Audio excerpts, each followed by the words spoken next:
Hello everyone, Linda Israel here, and I thought I would share my version of an artist trading coin, and I want to clarify some information. An artist trading card is 2.5 inches by 3.5 inches in size, and they're pretty much because of the base of using a baseball card or a playing card for this size, and they fit in those pocket sleeves that hold 9 at a time. And so that's why the artist trading card size is important. So when you're making an artist trading coin, which isn't an official thing, it's just something someone decided to do one day, they are 2.5 inches round. And I'm going to show you a technique that's going to put some lace, and we're going to add some glitter paint and so on here. But I want you to know that make sure if you're doing a swap that you follow the swap rules. Just because I show you something doesn't mean that's the gospel way to do it. It's just an idea that I have. Alright, so the first thing that I've done here is I've got some images from Calico Collage. These were 1-inch pop bottle images, and I will have in my description box down below a link to my blog, and it'll list all the items that I used. And what I did is I went into my Silhouette software after cropping 6 images, pulled that image into my Silhouette software, told my Silhouette software to print 6 at 2.25 inches, and I also told it to cut it out. So that ends up with a cutout image like this. I also went into my Silhouette software and I told it to cut, in my case, I cut a dozen 2.5-inch circles.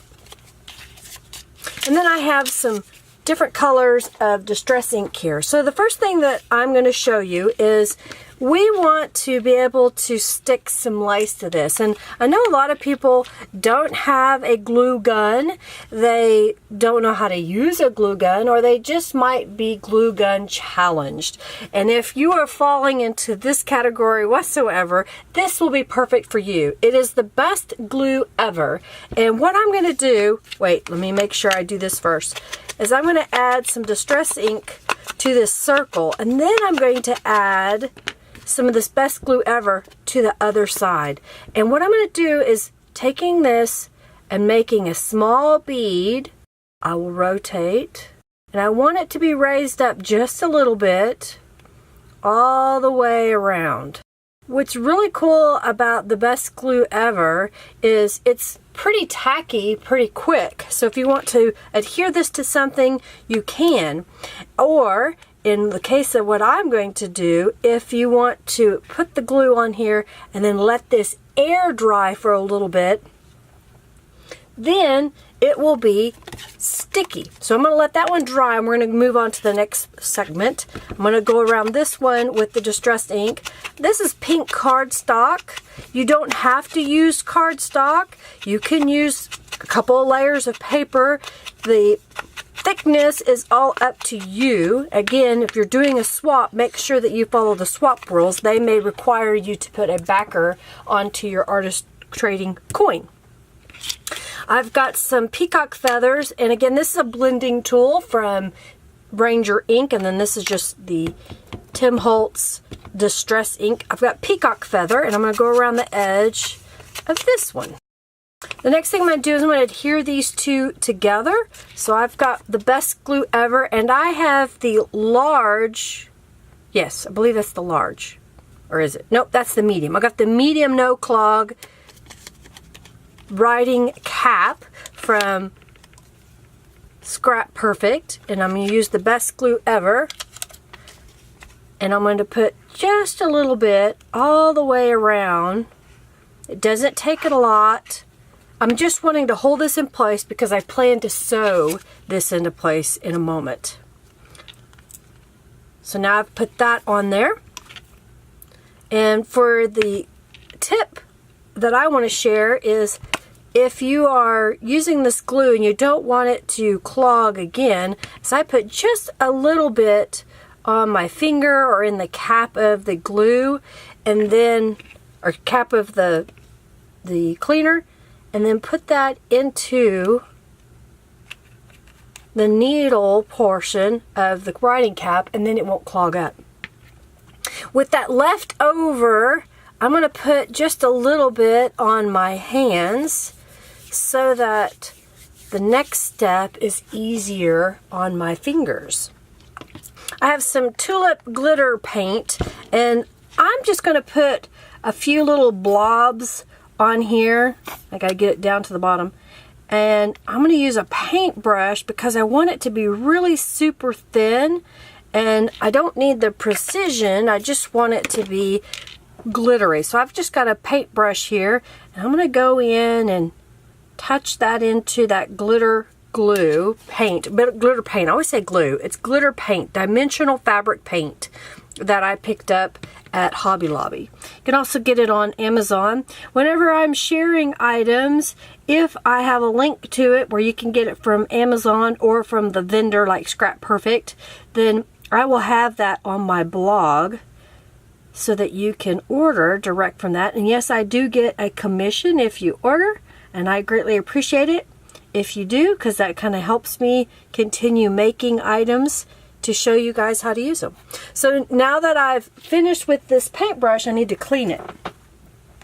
And what I'm going to do is I'm going to wipe off the excess with an old towel, and then I've got some of the Best Cleaner Ever again.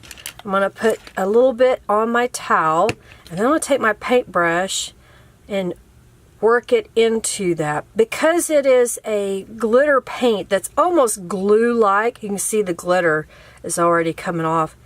It can make the bristles of your brush hard, so that cleans it off really nicely. And then I'll take it to the sink later and rinse it out some more.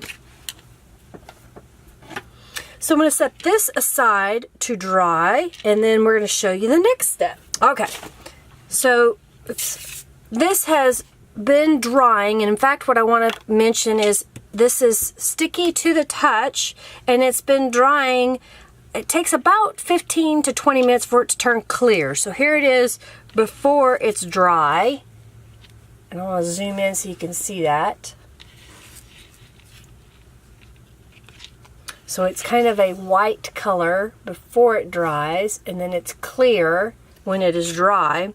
And what I'm going to do now is I'm going to attach some lace to this. So I've got some lace here, and I'm going to put it on here by moving the circle around and just adhering it down. And I'm doing it this way so that I have the precise amount of lace that I need and not extra, because I didn't want to waste any.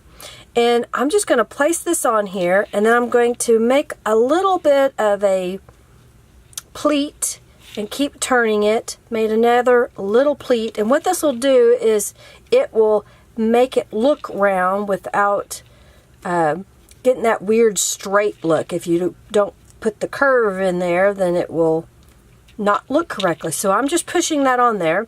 And what's nice about this being tacky is with hot glue, you have to be quick, you have to be precise, and you could burn your fingers. And with this, I am not burning my fingers, and because I put just a little bit of that extra cleaner on my fingers are not sticking to the adhesive. So now I'm going to go here to the edge and cut this off.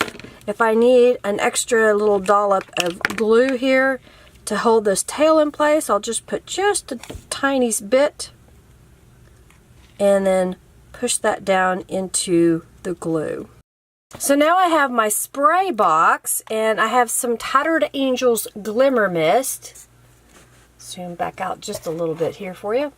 And it is called Curious, and remember it has mica in it, so you want to shake your bottles, and I recommend you leave the cap on while you're shaking, because sometimes if you get really vigorous it could come out the sprayer and you don't want the droplets everywhere. Then keep the lid on until you're ready. And I'm going to take this, I'm going to just spray that lace all the way around. And I like to do this with lace because I can buy ivory lace and make it any color. I can buy white lace and make it any color. So now I'm going to take my heat tool and very carefully dry this, not getting my heat tool too close because this lace is kind of nylon and we don't want it to break. We don't want it to melt. Alright, so the glitter paint is dried quite nicely on our top portion. And what I want to do next is I'm going to add some of the best glue ever to the back side of this top disc. I'm not being precise because I plan to sew this together. I just want to be able to hold it in place. So I'm going to place this on here, kind of smush it together, and I'll hold my fingers on there for just a moment, and I'm going to take it to my sewing machine, and I'm going to do a zigzag stitch all the way around the edge. I'll be back. Well, I've gone around and stitched the outside edge with my sewing machine. Here's what the back looks like. And the next thing that I want to do is add some more embellishments to this. So the first thing that I've done is I've used a paper punch and punched a little bird out of a piece of cardstock, and I've got some distress ink, the Tim Holtz Vintage Photo, and I'm going to go around the edge of this little bird, adding a little bit of color to those edges. And then I want to adhere this onto the Artist Trading coin. I'm just adding a little bit of the best glue ever on the back side. I'm going to put this kind of in the lower corner. I'm going to use the precision tip or the writing cap with the best glue ever, and I'll place a little dot where the eye would be on this little bird. And since I just used this and I know that it has a good coating of that cleaner, I'm just going to put it back together. I have a little box of rhinestones here, and I'm going to pick one of these up. So I've got one here in the palm of my hand. And then I have Embelly Jelly. And what this is a sticky substance. You know those credit card offers you might get and it has something stuck on the back to keep it in place in your envelope? It's the same type of concept. It's just sticky. It is usable for a long time. You place it on this stick, and then you can pick up a little tiny embellishment like that, and then you can place it right where you want. So I'm going to place this right here on the eye, and then let go, and then that will be right where I need it. If I need to move it around, I use the other end of the stick to push it into place. Well, there is the finished Artist Trading coin that I made, and remember, mine has lace around the outside, so if you're doing a swap, make sure that you read the swap rules. They may not allow that. You may have to make your coin actually smaller to accommodate the lace if you decide to do that. Other things you could do with these, you could put these inside a journal and share them with others that they can put in their journals. You can pop these in a greeting card. You can trade these with other artists that like to trade as well. I think I'm going to use these on a junk journal maybe. I may have them for sale in my shop. I'm going to have 6 of them. Here's the other one that I have to finish letting the glue dry so that I can put the lace on. So I just wanted to show those to you. If you like this video, give it a thumbs up, share it with your friends, and of course subscribe if you haven't subscribed. Check my description box for this video on my blog post link so you can see some close-up photos of this as well. And of course, let's see, check out for my social media connectors, Facebook, Twitter, Instagram, all of those. If you want to follow me, you may do so, as well as my Facebook groups. Thanks so much for watching, everybody. I really appreciate each and every one of you. Do check out my store for other things that I may have for sale as well. Thanks for watching. Bye.